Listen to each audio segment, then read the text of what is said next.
ओम नमो भगवते वासुदेवाय। ओम नमो भगवते वासुदेवाय। ओम नमो भगवते वासुदेवाय।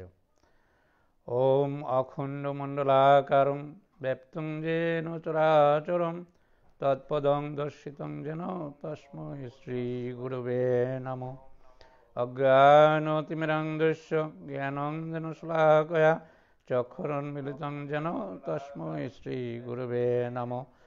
गुरु ब्रह्मा गुरु विष्णु गुरुदेव महेश्वर गुरुरेव परं ब्रह्म तस्मै श्री गुरुवे नमो नमः। मुखं करोति वाचालं पंगुं लङ्घयति गिरिं यत्कृपातमहं वन्दे परमानन्दमाधवम्। ॐ नमो भगवते वासुदेवाय। ॐ नमो भगवते वासुदेवाय। ओम नमो भगवते वासुदेवाय। श्रीमद् भगवद गीता। सुधी भक्त सज्जन, आमार प्रिय शुभानुध्यायी भक्तमंडली, যারা এই মুহূর্তে আমার সঙ্গে এই ফেসবুক লাইভে গীতা আলোচনায় যুক্ত হচ্ছেন, আমি প্রত্যেককে আমার অন্তরের অন্তঃস্থল থেকে কৃতজ্ঞতা জ্ঞাপন করছি। প্রিয়, আমরা জানি করোনা নামক মহামারীতে সারা বিশ্ব এক মৃত্যুপুরীতে পরিণত হয়েছে। এই ভয়ঙ্কর পরিস্থিতি থেকে আমাদেরকে রক্ষা করতে পারে একমাত্র আমাদের পরম করুণাময় সৃষ্টিকর্তা, যার অনুকম্পা ব্যতীত, যার কৃপা করুণা ব্যতীত আমাদের বেঁচে থাকার হয়তো অসম্ভব। দীর্ঘ 1 বৎসর ব্যাপী আমরা এই করোনার সঙ্গে, প্যান্ডামিক কোভিড-19 যে সিচুয়েশন অতিক্রম করছি, পরম করুণাময় সৃষ্টিকর্তার অশেষ কৃপা আমাদের উপর রয়েছে, যার ফলে আমরা এখনো পর্যন্ত সুস্থভাবে, সুস্থ অবস্থায় চলাফেরা করতে পারছি, সুস্থ জীবনযাপন করতে পারছি। এটি অবশ্যই আমাদের সৃষ্টিকর্তার দয়া। কাজী পরম করুণাময়ের সেই কৃপা এবং দয়া যেন আমাদের উপর অব্যাহত থাকে, আমরা যেন সৃষ্টিকর্তার কৃপা সবসময় পাই। তাই পরম করুণাময় ভগবান শ্রীকৃষ্ণের কৃপা লাভের উদ্দেশ্যে আমি শ্রীমদ্ ভগবদ গীতা গ্রন্থ থেকে কিছুটা আলোচনা করার চেষ্টা করছি, প্রয়াস নিচ্ছি। হরে কৃষ্ণ। যারা আমার সঙ্গে লাইভে যুক্ত হচ্ছেন, আমি প্রত্যেকের প্রতি স্বনির্বন্ধ অনুরোধ রাখব, যাতে করে আমাদের এই আলোচনা পর্বটি আরও ভক্তমণ্ডলী যারা, গীতা প্রেমী যারা, শ্রীকৃষ্ণের অনুসারী ভক্ত আমরা সনাতন ধর্মাবলম্বী যেন অধিক পরিমাণে শোনার বা দেখার সুযোগ পায়, সেই সুযোগটি করে দিবেন, এটি প্রত্যেকের প্রতি আমার স্বনির্বন্ধ অনুরোধ। হরে কৃষ্ণ। যা আমরা জানি, পরম করুণাময় সৃষ্টিকর্তা, তিনি অপার দয়ালু, তিনি করুণার সিন্ধু, তিনি দীনের বন্ধু। তাকে যদি আমরা স্মরণ করতে পারি, তাকে যদি আমরা ডাকার মতো ডাকতে পারি, তাঁর চরণের শরণ নিয়ে আমরা যদি চলি, তাহলে সমস্ত বিপদ আপদ থেকে আমরা সর্বদাই মুক্ত থাকতে পারি। কারণ সনাতন ধর্মে শাস্ত্রে বলেছে, রাখে কৃষ্ণ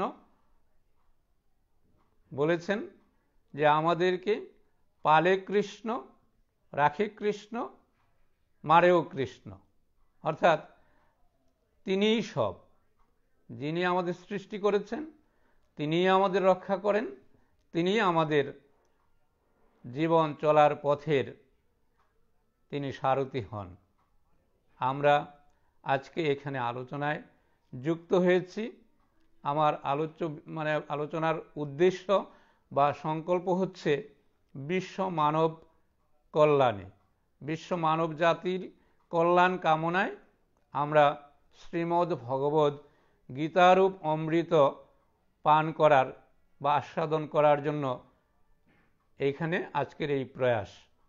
আমরা জানি ভগবান শ্রীকৃষ্ণ আজ থেকে প্রায় ৫,৫০০ বৎসর পূর্বে কুরুক্ষেত্রের যুদ্ধের রণাঙ্গনে অর্জুনকে উপলক্ষ করে এই কলিহত জীবের উদ্ধারের জন্য অমৃত সুধাময় গীতার বাণী প্রচার করেছেন।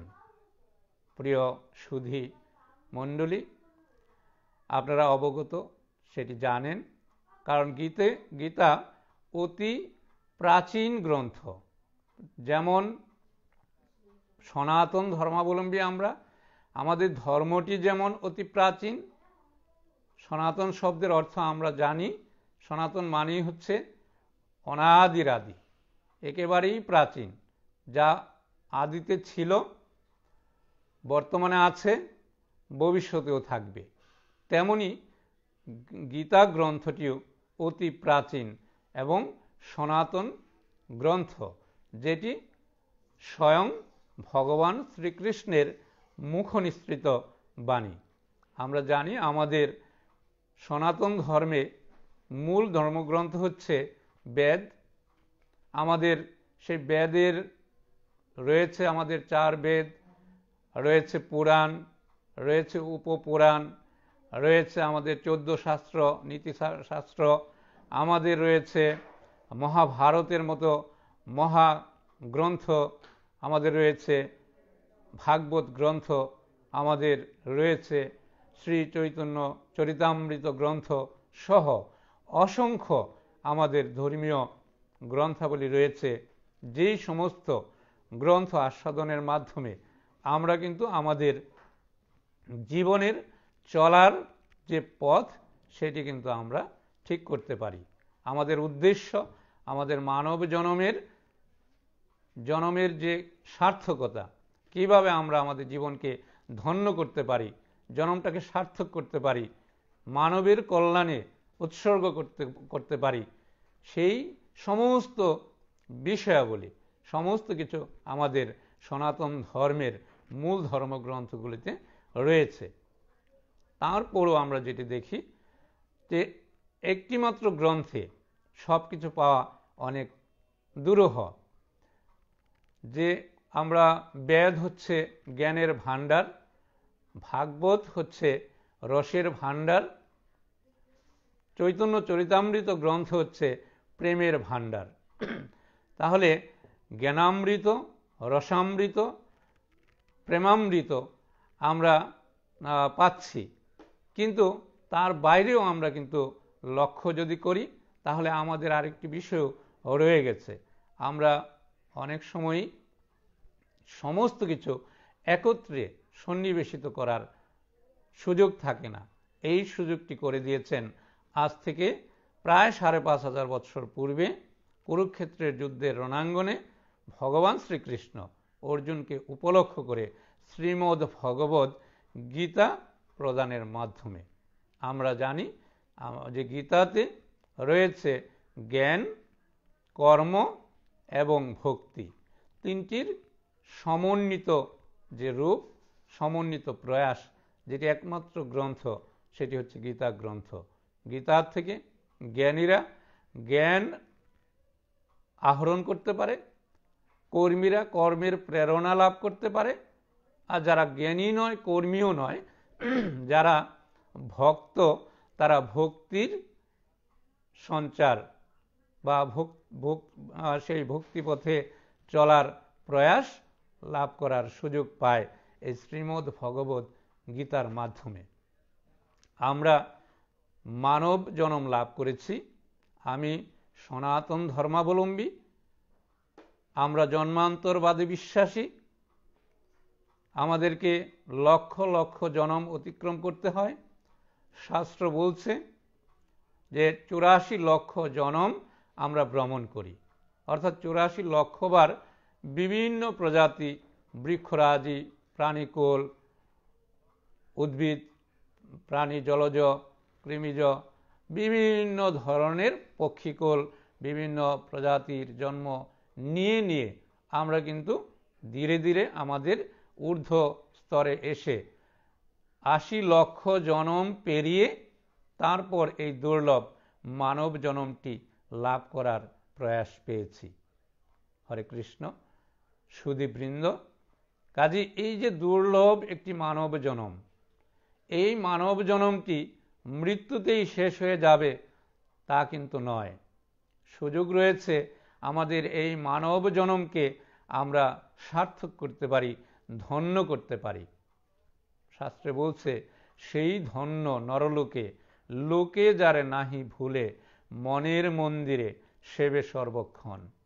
অর্থাৎ তাঁর মানব জন্মই সার্থক, যে মানব জন্ম লাভ করার পর জাগতিক জীবনে তার কর্মের গুণে সে যা কিছু করে যাবে, মৃত্যুর পর জগৎবাসী তাকে শ্রদ্ধার সঙ্গে, সম্মানের সঙ্গে হৃদয় মন্দিরে ধারণ করবে, স্মরণে রাখবে।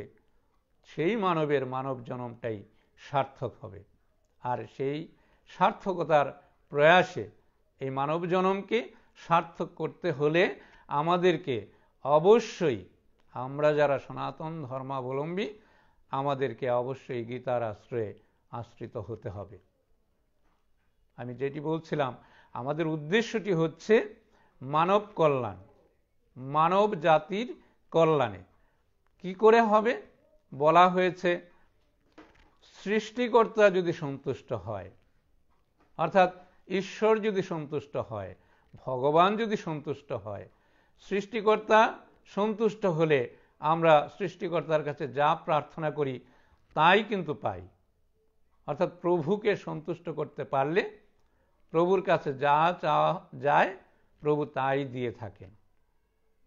আমরা জানি গীতায় ভগবান শ্রীকৃষ্ণ নিজে বলেছেন, যারা আমার এই গীতাকে শ্রদ্ধা করবে, এই গীতাকে ভক্তি করবে, এই গীতা জ্ঞান লাভ করবে, গীতার আশ্রয়ে আশ্রিত হবে এবং গীতার কথা আমার ভক্তদের মধ্যে বিতরণ করবে, তারা কিন্তু পরম আমার প্রিয় হবে। অর্থাৎ যিনি গীতার আলোচনা করবেন, গীতা শ্রবণ করবেন, গীতার ব্যাখ্যা করবেন, তার প্রতি ভগবান অশেষ দয়া পরবশ থাকেন। যেহেতু আমি এই মানব জন্মটি পেয়েছি, হয়তো বহু বহু জন্মের সঞ্চিত পুণ্যের ফলেই গীতার কথা অনুযায়ী যদি বলি, গীতায় ভগবান শ্রীকৃষ্ণ বলেছেন, বহু নাম জন্ম নামন্তে জ্ঞানবান মাম প্রপদ্যতে বাসুদেবং সর্বং ইতি স্বমহাত্মা সুদুর্লভ। যে বহু বহু জন্মের সঞ্চিত পুণ্যের ফলে মানুষ বুঝতে পারে বাসুদেবই সব, আর তখনই তারা বাসুদেবের চরণাশ্রয়ে আশ্রিত হয়। প্রিয় সুধীমণ্ডলী, যারা আমার সঙ্গে এই মুহূর্তে লাইভে যুক্ত আছেন, আমি অত্যন্ত আনন্দের সঙ্গে বলছি যে আমরা এখন আলোচনা করছি ভগবানের মুখনিসৃত বাণী শ্রীমদ্ ভগবত গীতা থেকে। কাজে আমরা এই মুহূর্তে থেকে যে সময়টুকু আলোচনায় যুক্ত থাকব, আমরা অবশ্যই ভগবানের সঙ্গে যুক্ত থাকব, অর্থাৎ আমার স্রষ্টার সঙ্গে, আমার পরমের সঙ্গে, আমার পরমাত্মার সঙ্গে আমি যুক্ত থাকব। আর যুক্ত হতে পারলেই কিন্তু আমাদের এই মানব জন্মের সার্থকতা। বলা হয়েছে, বেদ বলছে যে আমরা অমৃতস্য পুত্র, যে মানুষ হচ্ছে অমৃতস্য পুত্র, অর্থাৎ মানুষ অমৃতের সন্তান। যার কারণে সর্বধর্মেই আমরা কিন্তু দেখতে পাই, সকল ধর্মেই বলা হয়েছে মানুষ সৃষ্টির সেরা, মানুষ সৃষ্টির সেরা। সনাতন ধর্মও তাই বলছে, মানুষ সৃষ্টির সেরা। শুধু নয়, মানুষ হচ্ছে অমৃতস্য পুত্র, অর্থাৎ অমৃতের সন্তান। অমৃত হচ্ছেন অনাদিরাদি প্রাণ গোবিন্দ, ভগবান, যে আমরা ভগবানের সন্তান। আমরা দেখি আমাদের সনাতন ধর্মে আমরা যেমন বলছে মানুষ সেরা, মানুষকে অমৃতস্য পুত্র বলা হয়েছে। আমরা যদি ইসলাম ধর্মে দেখি, সেখানেও কিন্তু বলা হয়েছে মানুষকে আশরাফুল মাকলুকাত, অর্থাৎ মানুষ হচ্ছে সেরা, সৃষ্টির সেরা। তো সেই যে সেরা যে জীবনটি পেয়েছি, সনাতন ধর্মের কথা অনুযায়ী, আমার ধর্মের শাস্ত্রীয় ব্যাখ্যা অনুযায়ী আমি যেটি জানি, যে এই মানব জন্মটি পাওয়ার জন্য আমাকে ৮০ লক্ষ জন্ম পেরিয়ে আসতে হয়েছে, অনেক কাঠখড় পোড়াতে হয়েছে, অনেক কষ্ট যন্ত্রণা সহ্য করতে হয়েছে। সেই সমস্ত পেরিয়ে এই দুর্লভ যে মানব জন্মটি পেয়েছি, বলেছে এটিও কিন্তু হঠাৎ করে নয়। মানব জন্ম ৪ লক্ষ বার, অর্থাৎ মানব জন্মের যে শুরুটা হয় সেটি কিন্তু এমন সুন্দর মানব জন্ম হঠাৎই চলে আসে না। শাস্ত্র বলেছে আমরা কখনো বা অপূর্ণ অবস্থায়, জন্মের শুরুতে বলা হয়েছে মানব জন্মের কোনোটা বা মাতৃগর্ভেই নিঃশেষ হয়ে যায়। আবার কোনো কোনো জন্ম ভূমিষ্ঠ হওয়ার সঙ্গে সঙ্গেই শেষ হয়ে যায়। আবার কিছু জন্ম রয়েছে হয়তো বিভিন্ন সমস্যা জর্জরিত জন্ম আমরা দেখি, বিভিন্নভাবে হয়তো হাত নেই, অথবা পা নেই, অথবা কথা বলার শক্তি নেই, অথবা চোখ নেই, দেখার শক্তি নেই, এমন অনেক অপ্রতুল, অপূর্ণ জীবনও আমরা পাই। কিন্তু এবার যে জীবনটি পেয়েছি সুধী সজ্জন, একটি সুন্দর, পরিপূর্ণ, স্বয়ং সম্পূর্ণ একটি মানব জন্ম লাভ করেছি। অর্থাৎ আমার 2টি হাত রয়েছে, 2টি পা রয়েছে, কথা বলার শক্তি রয়েছে, শ্রবণ ইন্দ্রিয় সচল রয়েছে, দর্শন ইন্দ্রিয় সচল রয়েছে। তাহলে এমন একটি ভজনযোগ্য মানব জন্ম লাভ করার পর যদি আমরা আমাদের স্রষ্টার কাজে নিজেকে নিয়োজিত করতে না পারি, যুক্ত করতে না পারি, তবে এই মানব জন্ম আর পশু জন্মের মাঝে কোনো পার্থক্যই থাকবে না।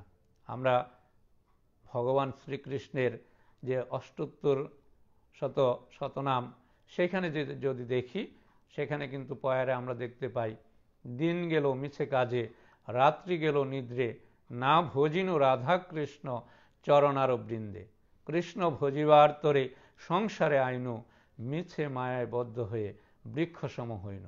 অর্থাৎ জগতে এসেছি কৃষ্ণ ভজনা করার জন্য, ভগবানের নাম গুণাগুণ কীর্তন করার জন্য, সৃষ্টিকর্তার কৃপা পাওয়ার জন্য।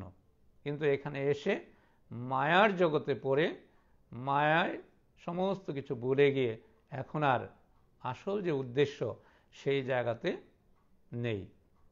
তাহলে যারা এমনভাবে ভুলে যাবে তাদের জনম বৃথা। বলা হয়েছে তাদের জনম আর পশু জনমের মধ্যে কোনো পার্থক্যই থাকে না। অর্থাৎ যত জনম পেরিয়ে এই দুর্লভ মানব জনমটি লাভ করেছি, এই জনমটি ব্যর্থ হয়ে যাবে সামান্য ভুলের কারণে। প্রিয় সুধী, আমরা তাই নিজের সে অন্তরের তাগিদে, যেহেতু করোনার মহামারীর কারণে অনেক জায়গায় চলাফেরাতে, সমাবেশে আমাদের বাধা রয়েছে, ইচ্ছা করলেও সেটি সম্ভব হয় না, কিন্তু চিন্তা করে দেখেছি এখন তো একটি সুন্দর সুযোগও হয়েছে।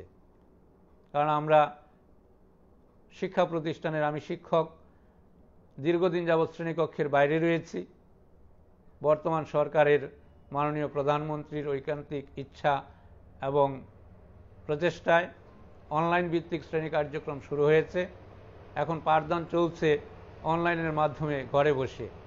তাই আমিও ভাবছি, আমিও দীর্ঘদিন ঘরে বসে আছি, ভক্ত সঙ্গে যাওয়ার সুযোগ সীমিত হয়েছে। কাজে এহেন পরিবেশে ঘরে বসে অতি সহজে কিভাবে ভক্তদের দৌড়গোড়ায় পৌঁছানো যায়, এই চিন্তা থেকেই, এবং কিভাবে ভগবানের অশেষ কৃপা লাভ করে এই করোনার মহামারী থেকে আমাদেরকে সুরক্ষিত রাখতে পারি, এই বাসনা থেকেই এই অনলাইন ভিত্তিক অর্থাৎ লাইভ, ফেসবুক লাইভের মাধ্যমে আমি সুধী ভক্তমণ্ডলীর সঙ্গে যুক্ত হওয়ার একটি প্রয়াস করেছি। এর মধ্য দিয়ে হয়তো এখন অনেক সহজ হয়ে গেছে। আমার সঙ্গে অনেকেই যুক্ত আছে এই মুহূর্তেও, বিভিন্ন জায়গা থেকে বিভিন্ন জন যুক্ত হয়েছেন। আমি প্রত্যেককেই অনুরোধ করব যে আপনারা যে যেখান থেকেই আমার সঙ্গে এই মুহূর্তে যুক্ত আছেন বা পরবর্তীতে আমার এই কথোপকথনটি, এই ধর্মীয় আলোচনাটুকু, শ্রীমদ্ ভগবত গীতার যে অমৃত বাণী, এইটুক শ্রবণ করবেন। কে কোথা থেকে শ্রবণ করছেন মেনশন করে, কমেন্ট করে যদি স্থানটি উল্লেখ করে দেন, আমি অত্যন্ত প্রীত হব। প্রিয় সুধী, আমরা যে কথায় ছিলাম যে গীতা হচ্ছে ভগবানের মুখনিসৃত বাণী। আমরা গীতায় দেখি ভগবান বলছেন, গীতা আমার হৃদয়, গীতা আমার সার সর্বস্ব, গীতা আমার অত্যর্গ, গীতা আমার অব্যয়পদ, গীতা আমার পরম পদ। আমি গীতার আশ্রয় করে ত্রিলোক পালন করি। অর্থাৎ ভগবান এই যে গীতারূপ যে জ্ঞান, এই গীতাকে আশ্রয় করে বা এই গীতারূপ জ্ঞানের উপর আশ্রয় করে ত্রিলোক পালন করেন, স্বর্গ মর্ত্য পাতাল এই ত্রিভুবন তিনি পালন করে থাকেন। এই যে ভগবান যে গীতাকে ভগবানের হৃদয় বলেছেন, সেই গীতাকে যদি আমরা হৃদয়ঙ্গম করতে পারি, আমরা যদি এই গীতাকে হৃদয়ে ঠাঁই দিতে পারি, হৃদয়ে বসাতে পারি, অথবা এই গীতার জ্ঞান যদি লাভ করতে পারি, তবে আমাদের উপর ভগবানের অশেষ কৃপা বর্ষিত হবে। আমরা করোনা নামক মহামারী থেকে রক্ষা পাব। ভগবানের কাছে প্রার্থনা করছি, হে কৃষ্ণ, হে করুণা সিন্ধু, হে দীনের বন্ধু, হে প্রভু, আজ বিভিন্ন কারণে, আমাদেরই কারণে, আমাদের সৃষ্ট, আমাদের অপরাধের কারণে, আমাদের পাপ কর্মের কারণে, আমাদের ভুলের কারণে আমরা আজকে এই প্রাকৃতিক দৈবিক দুর্বিপাকে আমরা প্রতিনিয়ত জর্জরিত হচ্ছি। এটি হবে শাস্ত্রীয় কথাও তাই। আমরা এর থেকে কিভাবে রক্ষা পাব সেটিও শাস্ত্রে বলা রয়েছে, যে আমরা ভগবান যেমন এই বিষয়াবলী বিভিন্ন ধরনের কর্মকাণ্ডের কারণে শাস্তি দিয়ে থাকেন, সেই শাস্তি থেকে উদ্ধারের পথ দিয়ে থাকেন তিনি। আমরা দেখেছি কি গীতায় ভগবান বলেছেন, যারা গীতা আলোচনা করে, গীতা শুনে, গীতা শোনায়, গীতাকে শ্রদ্ধা করে, গীতাকে ভক্তি করে, গীতার সঙ্গে যুক্ত থাকে, নিজেকে গীতা জ্ঞানী করার প্রয়াস পায় এবং গীতাময়ী করে নিজের জীবনকে পরিচালনা করার চেষ্টা করে, তাদেরকে আদি দৈবিক, আধ্যাত্মিক, আদি ভৌতিক এ জাতীয় কোনো পীড়া তাদেরকে কষ্ট দিতে পারে না। কেমন সুন্দর কথা! যারা এই গীতাজ্ঞান লাভ করবে ভগবানের কৃপায়, বা গীতার সঙ্গে যারা যুক্ত থাকবে ভগবানের কৃপায়, তারা কিন্তু সমস্ত ধরনের দুর্দশা থেকে, কষ্ট থেকে নিজেরা মুক্ত থাকবে। ভগবান তাদেরকে রক্ষা করেন নিজ গুণে নিজে। আমরা তাই প্রতিনিয়তই তার প্রমাণও পাই। আমার জীবনে আমি অনেকবার অনেক বড় সংকটে পড়েছি, বিপদে পড়েছি, দুর্ঘটনায় পতিত হয়েছি, মৃত্যু মুখে পতিত হয়েছি, সেখান থেকে রক্ষা পেয়েছি সে অনাদিরাদি প্রাণ গোবিন্দের কৃপায়। হয়তোবা গীতার সঙ্গে কিছুটা নিজেকে যুক্ত রাখার চেষ্টা করি, হয়তো কিছু ভক্ত সঙ্গ করার প্রয়াস পাই, তাঁরই গুণে, তার কারণেই এই সুযোগটি ভগবান দিয়েছেন। এখন আরো সুন্দর সুযোগ হয়েছে, ঘরে বসে সারা পৃথিবীর সঙ্গে যুক্ত থাকার। আজকে আমি ঘরে বসে আলোচনা করছি, গীতার 2-4টি কথা যাই বলছি, যদিও আমি পাঠক নই, আমি বক্তাও নই, সেই জ্ঞান আমার নেই, তারপরও শিক্ষক হিসাবে প্রতিনিয়ত কিছু কিছু বলার প্রয়াস পাই, সুযোগ আসে, বলতে চেষ্টা করি, হয়তো এরই কৃপাতে। কারণ ভগবান বলছেন, আমার জন্য যে 2 কদম এগিয়ে আসে আমি তার জন্য 10 কদম এগিয়ে যাই। অর্থাৎ ভগবানের জন্য যারা একবার ভগবানকে ডাকে, ভগবান তাদের জন্য 2 হাত বাড়িয়ে দেন, অর্থাৎ ভগবান তাদের সঙ্গেই যুক্ত থাকেন। আমরা সাধু সজ্জন, জ্ঞানীগুণী যদি মহাপুরুষদের জীবনী দেখি, সেখানে কিন্তু আমরা এটি দেখতে পাই যে ভগবান তিনি কত দয়ালু, কত কৃপার সাগর, কত করুণার সিন্ধু। তার করুণার শেষ নেই, কৃপার শেষ নেই, দয়ার শেষ নেই। তিনি প্রতিনিয়তই আমাদেরকে কৃপা করছেন, তার কৃপাতে আমরা চলতে ফিরতে পারছি। প্রিয় সুধীবৃন্দ, আমার এই কথাগুলো শুধু আমার সনাতন ধর্মাবলম্বীরাই যে শুনছেন তা নয়, অন্য ধর্মেরও যারা শুনছেন বা শুনবেন, আমি প্রত্যেকের প্রতি অনুরোধ রাখব যে আমরা নিজ নিজ ধর্ম যেন পালন করি। কারণ ধর্ম কখনোই খারাপ কথা বলে না, কোনো ধর্মেই চুরি করতে বলেনি, কোনো ধর্মেই অসৎ পথে চলতে বলেনি, কোনো ধর্মেই মিথ্যা কথা বলার কথা বলেনি, কোনো ধর্মেই অন্যের ক্ষতি করার কথা বলেনি। সকল ধর্মের মূল আমরা যদি দেখি, সব ধর্মের মূল একই। সব ধর্মই বলছে সদা সত্য কথা বলো, সৎ পথে চলো, অন্যের উপকার করো, ক্ষতি কখনোই কারো করবে না। এক্ষেত্রে আমরা আমাদের সনাতন ধর্মাবলম্বী স্বামী বিবেকানন্দের বাণী যদি দেখি, সেটি যে জীবের প্রেম করে যেই জন, সেই জন সেবিছে ঈশ্বর। অর্থাৎ ঈশ্বর খোঁজার জন্য দূরে যাওয়ার প্রয়োজন নেই, জীবে প্রেম করে, শুধু মানবের প্রেম নয়, শুধু মানুষের কল্যাণ নয়, জীবের কল্যাণ, জগৎ জীবের কল্যাণে যে মানব তার জীবনকে উৎসর্গ করে বা নিয়োজিত করে, সে স্রষ্টার অনুকম্পা অবশ্যই পায়। কাজেই আমি প্রত্যেকের প্রতিই বলবো, যারাই আমরা শুনছি, যেহেতু জীবন একটাই, এ জীবন যেদিন চলে যাবে আর সুযোগ আসবে কিনা জানি না, এমন ধর্ম করার, সঙ্গ করার, স্রষ্টার কৃপা পাওয়ার সুযোগ বারবার আসবে কিনা সেটি কিন্তু বলা অনেক কঠিন। কাজে সুযোগ যেহেতু পেয়েছি, এই জীবনটাকেই যেন সার্থক করতে পারি, ধন্য করতে পারি, সেই চেষ্টা, সেই প্রচেষ্টা, প্রয়াস প্রত্যেকেরই আমাদের থাকা উচিত। আমাদের প্রত্যেকের যার যার ধর্ম মেনে চলা উচিত, যার যার ধর্মের অনুশাসন মেনে চললে, আমরা যদি ঠিকভাবে চলি, সঠিক পথে চলি, তাহলে সঠিক নিয়ম মেনে চলি, অবশ্যই করোনা আমাদের কিছু করতে পারবে না।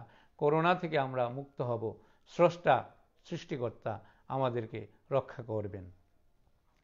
প্রিয় সুধী সজ্জন, যে গীতার আলোচনা করছি, প্রারম্ভিক আলোচনা, আজকে প্রারম্ভিক পর্ব। আমি বলেছি ধারাবাহিকভাবে এই পর্বটি চালিয়ে নেওয়ার ইচ্ছা রয়েছে। আপাতত আজকে একটি সুন্দর তিথি, আমার সনাতন ধর্মাবলম্বী যারা তারা প্রত্যেকেই সেটি অবগত। আজকে হরিবাসর একাদশীর তিথি। আমরা জানি এই হরিবাসরটি হচ্ছে হরির সঙ্গে যুক্ত থাকার আরও একটি সুন্দরতম দিন। কাজে এহেন সুন্দর দিনে ভক্তদের সঙ্গে অনলাইনের মাধ্যমে যুক্ত হওয়ার প্রয়াস পেয়েছি। আমরা এই হরিবাসরের দিনগুলোতে আপাতত আমি বলেছি ধারাবাহিকভাবে এই পর্বটি পরিচালনা করব। সেই ধারাবাহিক আলোচনার আজকে প্রথম পর্ব। দ্বিতীয় পর্বটি আগামী হরিবাসরে অর্থাৎ আগামী একাদশী, তার মানে মাসে 2টি হরিবাসরে আমি আমার এই গীতা আলোচনা চালিয়ে যাওয়ার চেষ্টা করব। আজকে যেহেতু প্রথম পর্ব, আমরা প্রারম্ভিক আলোচনা করছি। এই আলোচনাতে আমি যেটি বলছি যে আমাদের এই গীতা সম্পর্কে বিভিন্ন মনি ঋষিরা কি উক্তি করেছেন। আমি আমার সম্মুখে একটি গ্রন্থ রয়েছে, আমি সেই গ্রন্থ থেকে মনি ঋষিদের, বিভিন্ন মনীষীদের, দার্শনিকদের কয়েকটি উক্তি আমি এখন পড়ে শোনাবো। আশা করি এতে করেও আমাদের গীতা সম্পর্কে বিভিন্ন জনের যে বিভিন্ন দৃষ্টিভঙ্গি সেটি আমরা জানতে সক্ষম হব।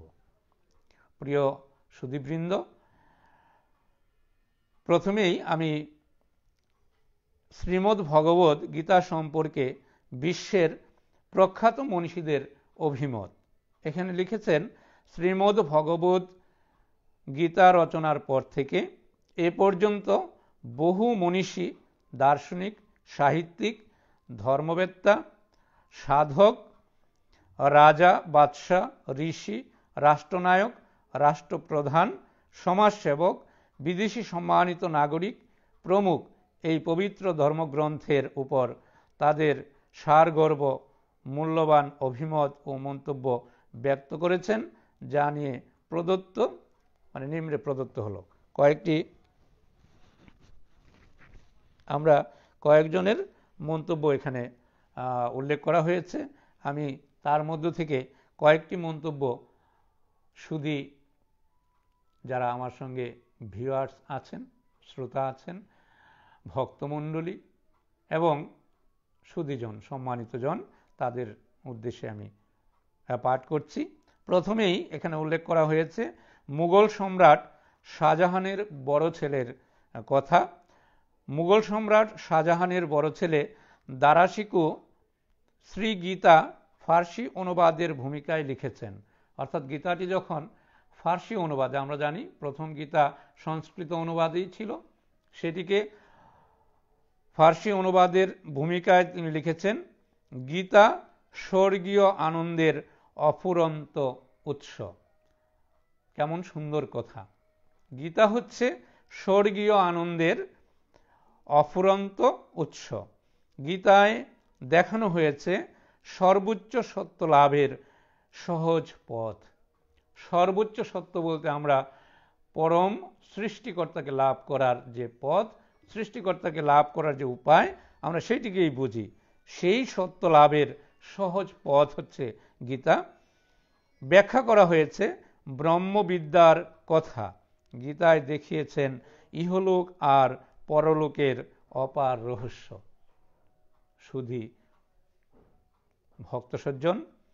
তারপর আমরা দেখি বাল গঙ্গাধর তিলক বলেছেন, গীতার মতো অপূর্ব গ্রন্থ শুধু সংস্কৃত সাহিত্য নয়, বিশ্ব সাহিত্যেও দুর্লভ। যে গীতা হচ্ছে এমনই একটি গ্রন্থ, এটি বলা হয়েছে শুধুমাত্র যে সংস্কৃত সাহিত্য তা নয়, বিশ্ব সাহিত্যেও এই গীতা গ্রন্থের তুলনা দুর্লভ। আমরা আরেকজন উক্তি যদি দেখি, যে ভারতের প্রথম বড় লাট অর্থাৎ ওয়ারেন হেস্টিংস মনে করতেন গীতার বাণী কোনো জাতিকে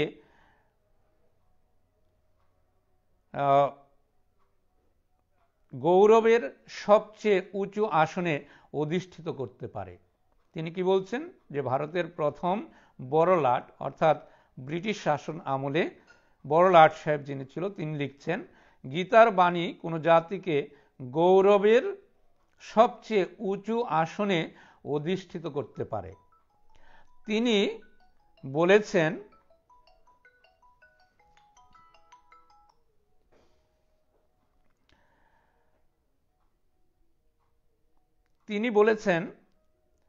ভারতে ব্রিটিশ শাসনের অবসান ঘটবে, কিন্তু গীতা অবিনশ্বর, তার প্রভাব কখনো অবসিত হবে না। কেমন উপলব্ধি!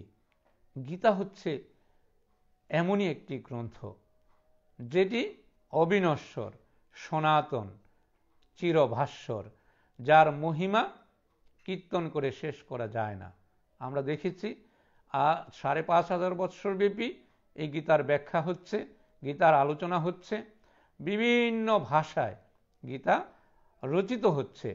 সেই রচনার মাধ্যমে দেশ বিদেশে আজকে সমস্ত পৃথিবীতে এই গীতা গ্রন্থটি কিন্তু সমানভাবে সমাদৃত হচ্ছে। আরেকজন জার্মান পণ্ডিত উইলিয়াম জন হ্যামবোল্ট বলেছেন, গীতার মতো সুললিত, সুসত্য, দার্শনিক গদ্য গ্রন্থ হয়তো পৃথিবীর অন্য কোনো ভাষায় নেই। প্রিয় সুধী, কেমন উপলব্ধির কথা! কেমন সুন্দরভাবে অল্প কথায় গীতার মর্মার্থ ব্যাখ্যা করছেন, যে গীতার মতো সুললিত, সুসত্য, শুধু সত্যই নয়, সুসত্য দার্শনিক পদ্যগ্রন্থ হয়তো পৃথিবীর অন্য কোনো ভাষায় নেই। জার্মান পণ্ডিত উইলিয়াম ভন হ্যামবোল্ট এই উক্তিটি করেছেন। আমরা আরেকজন জার্মান মনীষী J.W. হাওয়ার বলেছেন, গীতা অক্ষয় মূল্যের ধর্মগ্রন্থ। অক্ষয় মূল্যের ধর্মগ্রন্থ। আমরা বলছি গীতা জ্ঞান হচ্ছে অক্ষয় জ্ঞান, গীতার সার হচ্ছে অক্ষয়। যারা আমরা গীতা শুনি, যারা গীতা শোনায়, তার যে পুণ্য, সেই পুণ্যটুকু অক্ষয়, ক্ষয় হয় না। তাহলে এই অক্ষয়ত্ব লাভ করার, অমরত্ব লাভের বিশাল সুযোগ রয়েছে এই গীতার মাধ্যমে, গীতা গ্রন্থে। যে গীতাকে আশ্রয় করে আমরা অমর হতে পারি, অক্ষয় হতে পারি, অথবা প্রাণ গোবিন্দের চরণাশ্রয়ে আশ্রিত হতে পারি, অর্থাৎ স্রষ্টার কাছে গিয়ে পৌঁছতে পারি। আমাদের মানব জীবনের সার্থকতা যেটি, বা আমাদের মুক্তির যে সোপান, সেটি কিন্তু আমরা লাভ করতে পারি। এই উপলব্ধিটুকু করতে পেরেছেন জার্মানি মনীষী, যে গীতা অক্ষয় মূল্যের ধর্মগ্রন্থ, যে এটি এর মূল্য কখনো ক্ষয় হবে না, শেষ হবে না। আবার আমরা দেখতে পাই যে বাংলার ব্রিটিশ গভর্নর লর্ড রোনাল্ডসে লিখেছেন, গীতা তত্ত্বই ভারতীয় ভাবধারার সম্পূর্ণ পরিণতি ও সূক্ষ্ম নির্যাস। মহাত্মা গান্ধী বলছিলেন যে আমার ভারতবাসী যদি গীতা জ্ঞানী হতো, তাহলে এই ভারতকে, অর্থাৎ ভারত উপমহাদেশকে 200 বৎসরের ইংরেজদের গোলামিতে শৃঙ্খলাবদ্ধ হয়ে থাকতে হতো না। কারণ গীতা আমাদের সেই পরাধীনতার শিক্ষা দেয় না, গীতা আমাদেরকে অন্যের অধীন থাকার শিক্ষা দেয় না, গীতা আমার অধিকার আদায়ের শিক্ষা দেয়, গীতা আমাদেরকে নিজের অধিকারকে সংরক্ষণ করার শিক্ষা দেয়, নিজের মতো চলার, নিজের মতো বলার শিক্ষা গীতায় দেয়। গীতা দুর্বলের জন্য নয়, ভীরুর জন্য নয়, কাপুরুষের জন্য নয়। তাই ভগবান শ্রীকৃষ্ণ অর্জুনকে বলছিলেন, ক্লৈবং মাস্যগম পার্থ নৈতত্তর্য পদ্ধতে ক্ষুদ্রং হৃদয় দুর্বলং ত্যক্ত তিষ্ঠ পরন্ত। হে অর্জুন, তোমার মধ্যে এই দুর্বলতা কেন আসলো? আমরা এটি গীতার প্রথম অধ্যায়। অর্জুন বিষাদ যুগে যখন অর্জুন সে আত্মীয় পরিজন জ্ঞাতি কুটুম্ব তাদেরকে দেখে ভয় পেয়েছিল, তাদেরকে দেখে অর্জুনের অভিভক্তি ছিল, হে কৃষ্ণ, আমি কাদের সঙ্গে যুদ্ধ করতে এসেছি? আমি কি করে আমার ঠাকুরদাদুর সঙ্গে যুদ্ধ করি? আমি কি করে আমার গুরুদেবের সঙ্গে যুদ্ধ করি? আমি কি করে আমার মামার সঙ্গে, শালা শ্বশুর সম্বন্ধী তাদের সঙ্গে, আত্মীয় পরিজন রাজন্যবর্গ তাদের বিপক্ষে আমি কি করে যুদ্ধ করি? তাদেরকে কি করে মারি? তাদের দেখে আমার হাত কাঁপছে, আমার মুখ শুকিয়ে যাচ্ছে, আমার শরীরে চর্মে জ্বালা অনুভব করছি, যে আমার হাত হতে গান্ডীব খসে পড়ছে। দুর্বলতা, ভীরুতা, কাপুরুষতার লক্ষণ অর্জুনের মধ্যে আমরা প্রথম অধ্যায়ে দেখতে পাই। শ্রীমদ্ ভগবদ গীতার প্রথম অধ্যায় অর্জুন বিষাদ যোগ। অর্জুন বিষাদগ্রস্ত হয়েছেন, বেদনাতুর হয়েছেন।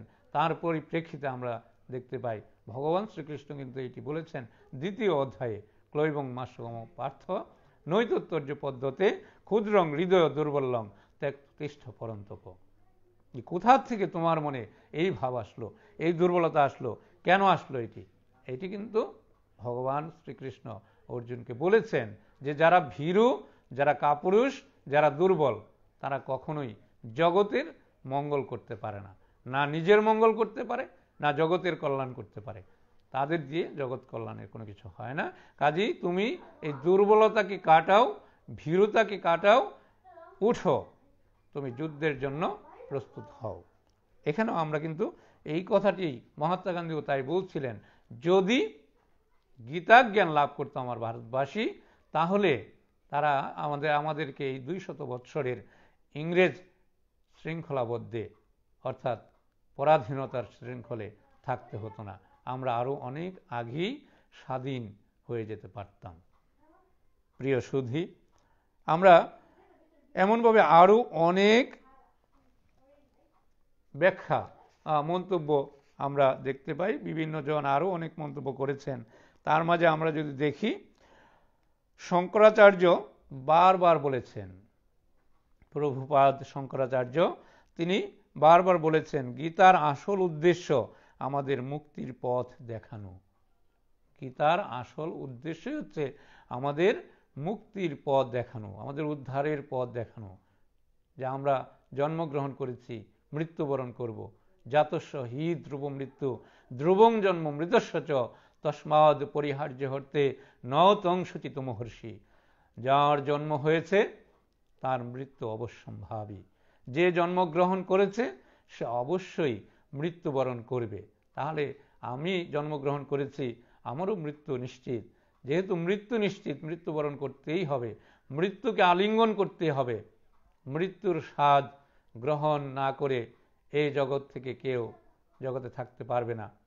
কাজেই মৃত্যু যেহেতু আসবেই, কাজে সেই মৃত্যুটাকে সাদরে বরণ করে নেওয়াটাই হচ্ছে বুদ্ধিমানের কাজ। তাই বলা হয়েছে আমরা কেন গীতা পাঠ করব? গীতায় জ্ঞান লাভ করার মাধ্যমে আমরা হয়তো চিন্তা করতে পারি, আমি কে, আমি কোথায় ছিলাম, কোথা থেকে এসেছি, আবার কোথায় যাব। আমি কোথায় ছিলাম, কোথা থেকে এসেছি, আবার কোথায়ই বা যাব, আমার গন্তব্য কোথায়।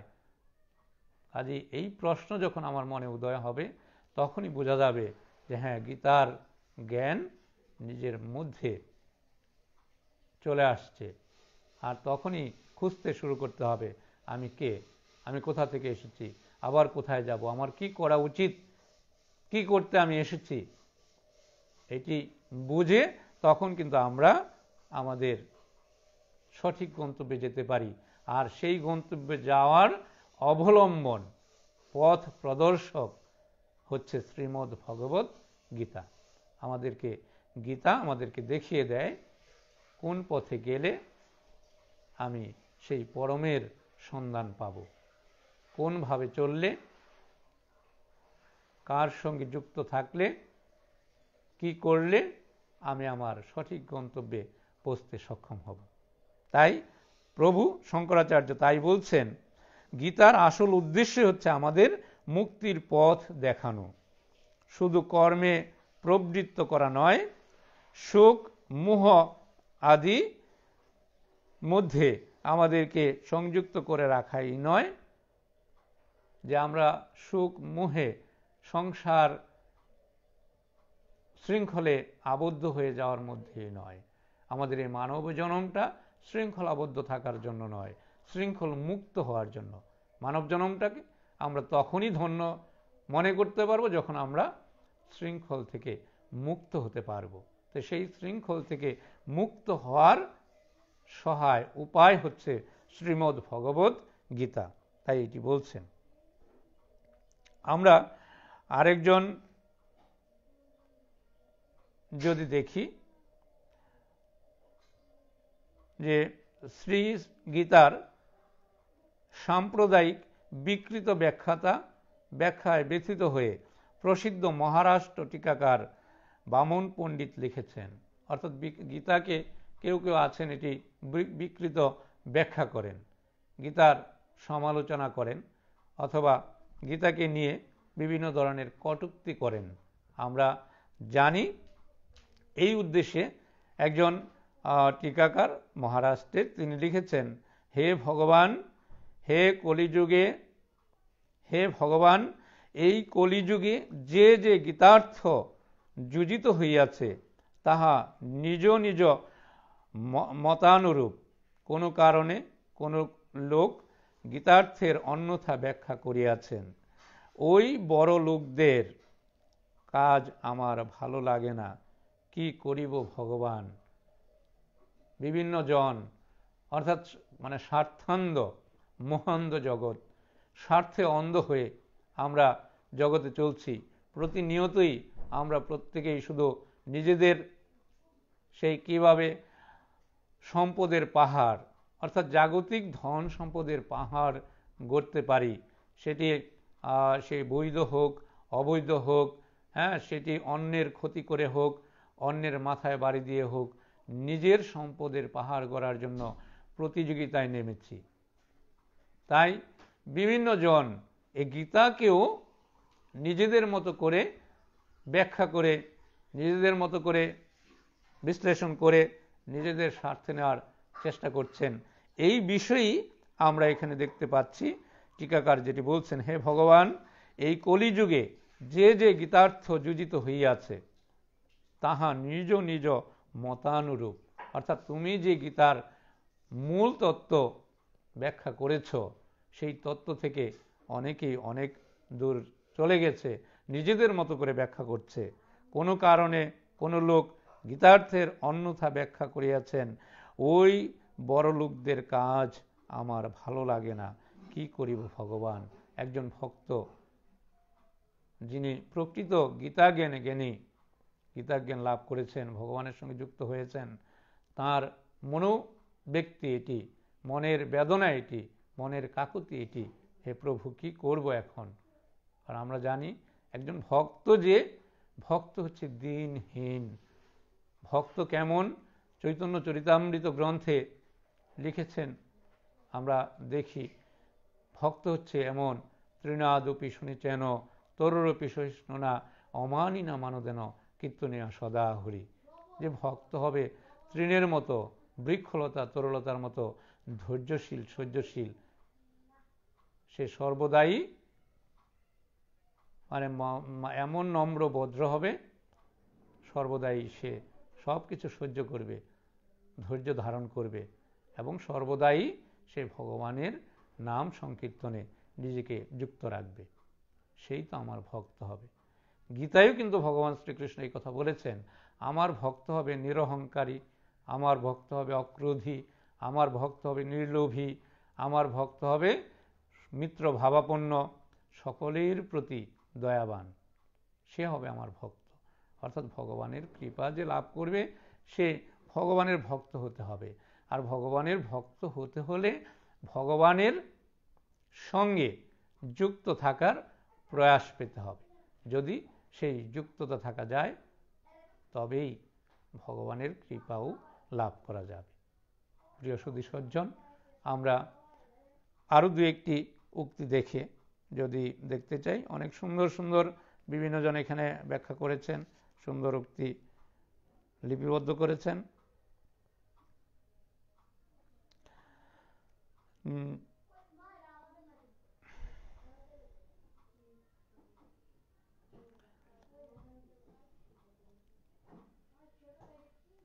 আমরা যে হপকিন্সের মতে আরেকজন দার্শনিক, এটি একটি পুরাতন বৈষ্ণব কাব্যের কৃষ্ণীয় রূপ।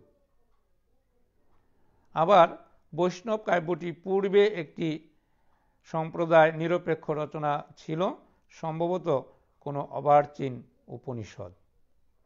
অন্যদিকে হলৎম্যান গীতাকে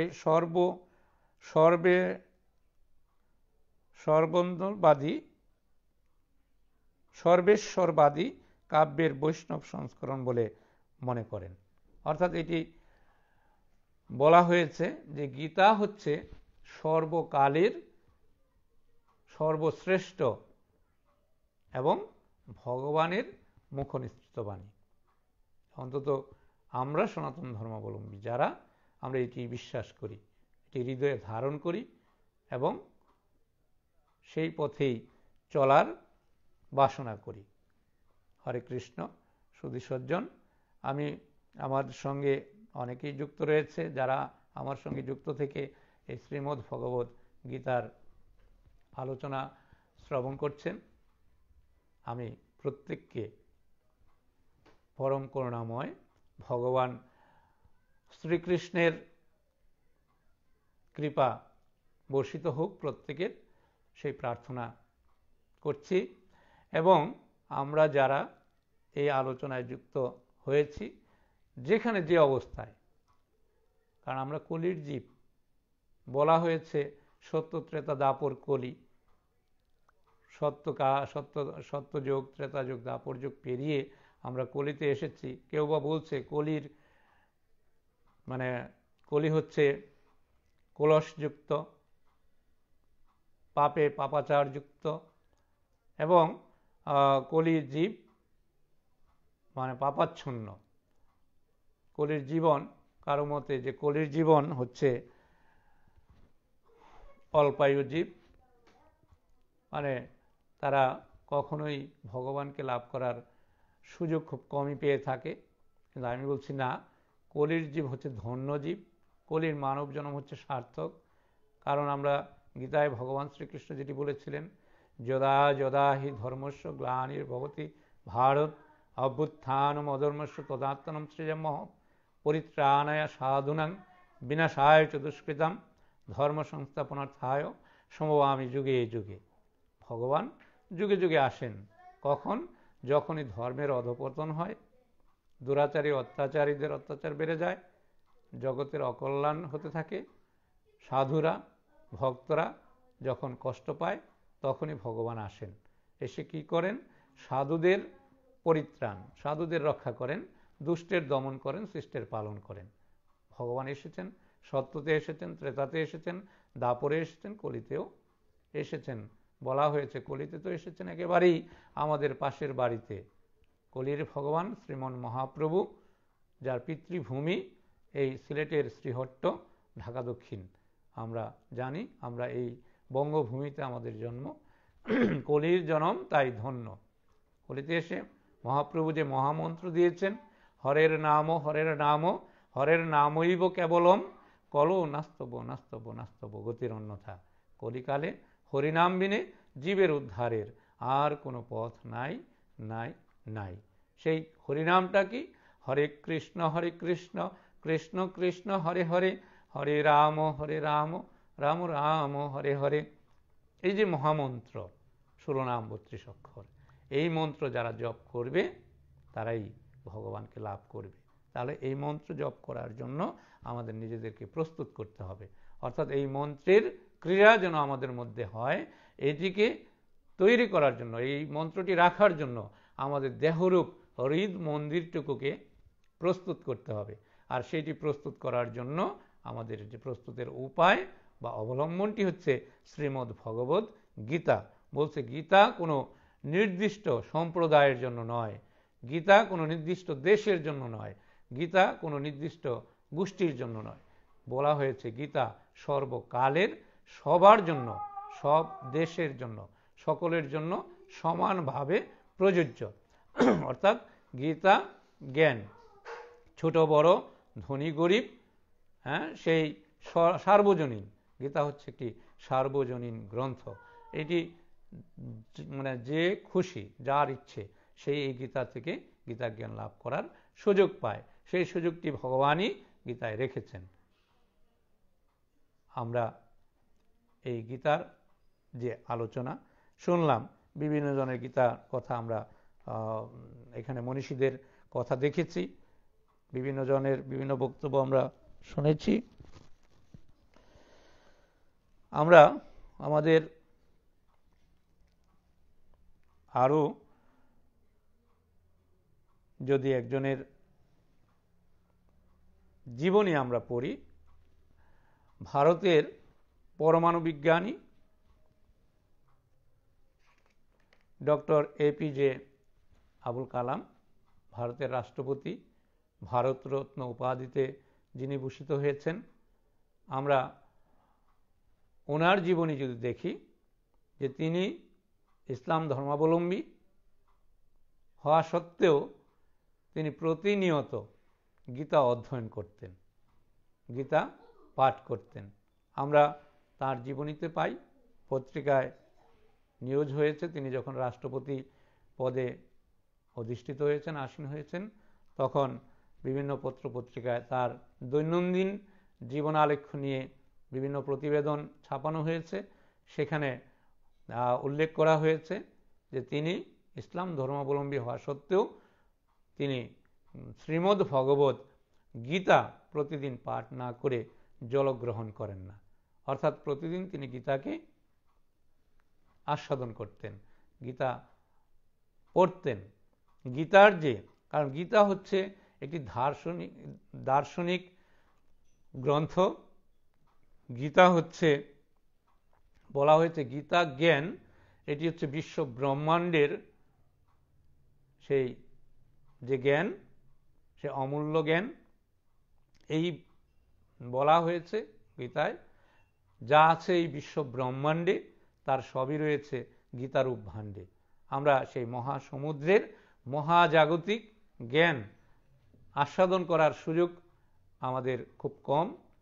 তারপরও বলা হয়েছে সমুদ্রের পাশে, সাগরের পাশে দাঁড়িয়ে সাগরের বিশালতা যেমন উপলব্ধি করা যায়, হয়তো সেটার গভীরে প্রবেশ করা যায় না, কিন্তু তার বিশালত্বটা কিছুটা হলেও অনুভব করা যায়।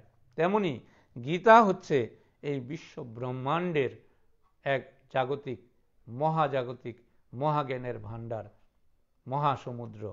এই মহাসমুদ্রে আমরা যদি প্রবেশ করি, আমরাও হয়তো পরম করুণাময় রসের কৃপায় তার কিছুটা কৃপা লাভ করতে সক্ষম হব। প্রিয় সুধীবৃন্দ, যারা আজকে আমার সঙ্গে এতক্ষণ এই ফেসবুক লাইভে গীতার আলোচনায় যুক্ত রয়েছেন, আমি আবারও সবার প্রতি স্বনির্বন্ধ অনুরোধ রাখব যে আলোচনাটুকু আপনারা শেয়ার করবেন। আমার এই আলোচনায় অনেক ভুল ত্রুটি থাকতেই পারে, কারণ আমরা অজ্ঞানী। বিশাল গীতার আলোচনা সেটি আসলে ব্যাখ্যা করার কোনো সক্ষমতা আমার নেই।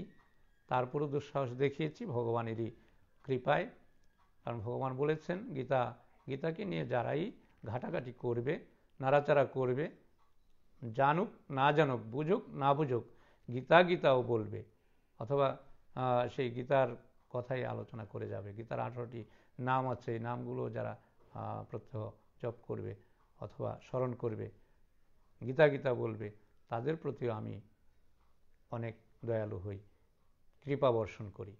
কাজে আমার এই কথাগুলো যেন অনেকেই শুনতে পারে,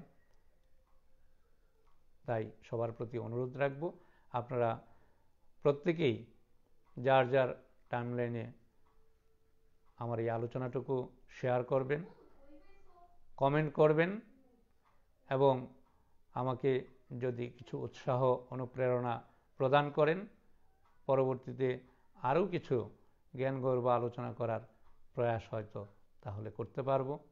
তো এই আশাবাদ ব্যক্ত করে আমাদের আজকে যে পর্বটি শুরু করেছি, প্রথম পর্ব, উদ্দেশ্য যেটি, আমাদের সংকল্প যেটি, সেটি হচ্ছে বিশ্ব মানবের, জগৎ জীবের, জগৎ কল্যাণের কামনায়, প্রার্থনায় আমরা বর্তমানে যে করোনা মহামারীতে আছি, পৃথিবীব্যাপী প্রতিনিয়ত প্রতিদিন যে মৃত্যু মিছিল চলছে, এই মৃত্যু মিছিল যেন থেমে যায়।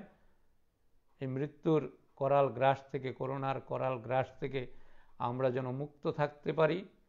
আমাদের পরম করুণাময়, যিনি দিনের বন্ধু, যিনি অপার দয়ালু, সে আমাদের সৃষ্টিকর্তা, যার যার ধর্মের, প্রত্যেকের স্রষ্টার কাছে আমরা এই প্রার্থনাই রাখছি, এই মিনতি রাখছি, হে প্রভু আমাদেরকে রক্ষা করো।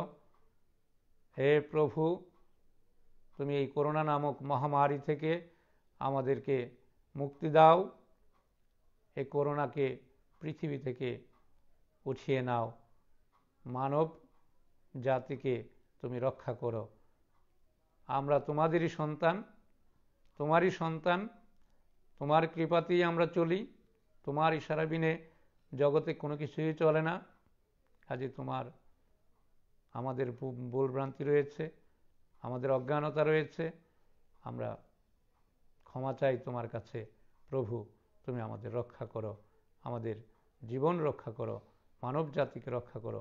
সুস্থ সুন্দরভাবে আমরা এই জগতে যেন চলতে পারি, তোমার মহিমা কীর্তন করতে পারি, তোমার গুণ কীর্তন করতে পারি, তোমাকে স্মরণ করতে পারি।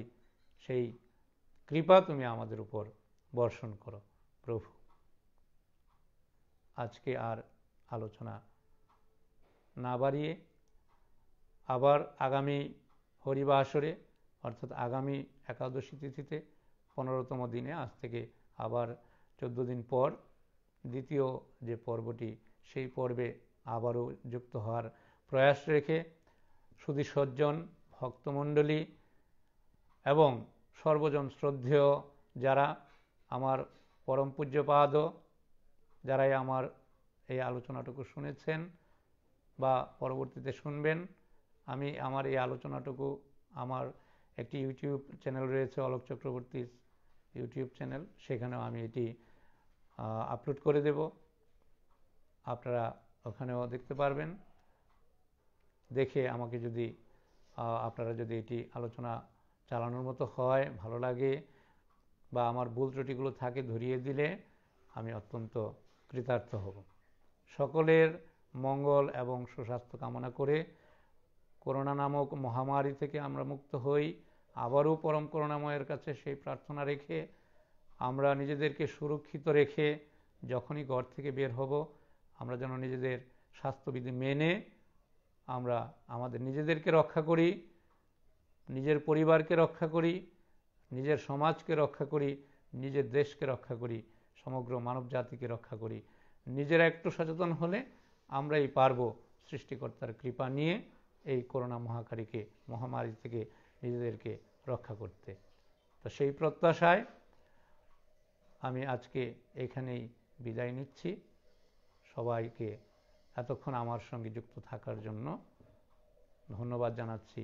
পরম করুণাময় সকলের প্রতি কৃপা বর্ষণ করুক। কাজী এটি আমি রাখছি।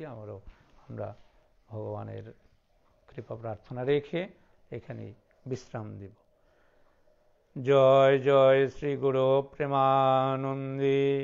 হরি হরি বল আমন হরি বল, বল হরি মধুর প্রেম ধ্বনি কহ শ্রী রাধে কৃষ্ণ বলিয়ে প্রভু নিতাই চৈতন্য শান্ত মধুর সুবাণী। হরে কৃষ্ণ কৃষ্ণ কৃষ্ণ হরে হরে, হরে রাম রাম রাম হরে হরে, হরে কৃষ্ণ কৃষ্ণ কৃষ্ণ হরে হরে, হরে রাম রাম রাম হরে হরে, হরে কৃষ্ণ কৃষ্ণ কৃষ্ণ হরে হরে, হরে রাম রাম রাম হরে হরে। ওম অখণ্ড মণ্ডলাকারং ব্যপ্তং যেন চরাচরম তৎপদং দর্শিতং যেন তস্मै শ্রী গুরবে নমঃ। হে কৃষ্ণ করুণা সিন্ধু দীনবন্ধু জগৎপতে গোপেশ গোপিকা কান্ত রাধাকান্ত নমস্তুতে। তপ্ত কাঞ্চন গৌরাঙ্গী রাধে বৃন্দাবনেশ্বরী বৃষভানুসুতে দেবী প্রণমামি হরিপ্রিয়ে। বাঞ্ছা কল্পতরুশ্চ কৃপা সিন্ধুভ্যেব চ পতিতানাং পাবনেভ্যো বৈষ্ণবেভ্যো নমো নমঃ। ওম গঙ্গা গীতা সাবিত্রী সীতা সত্তা পতিব্রতা ব্রহ্মাবলী ব্রহ্মবিদ্যা ত্রিসন্ধ্যা মুক্তিগেহিনী অর্ধমাত্রা চিদানন্দা ভবগ্নি ভ্রান্তি নাশিনী বেদত্রয়ী পরানন্দ তৎসত্ত্বজ্ঞান মঞ্জুরি। ওম যৎক্ষরং পরিভ্রষ্টং মাত্রাহীনস্য যদ্ভবেৎ পূর্ণং ভবতু তৎসর্বং তৎপ্রসাদাৎ জনার্দন। ওম শান্তি ওম শান্তি ওম শান্তি। জগতের সকলের কল্যাণ হোক, সকলের মঙ্গল হোক।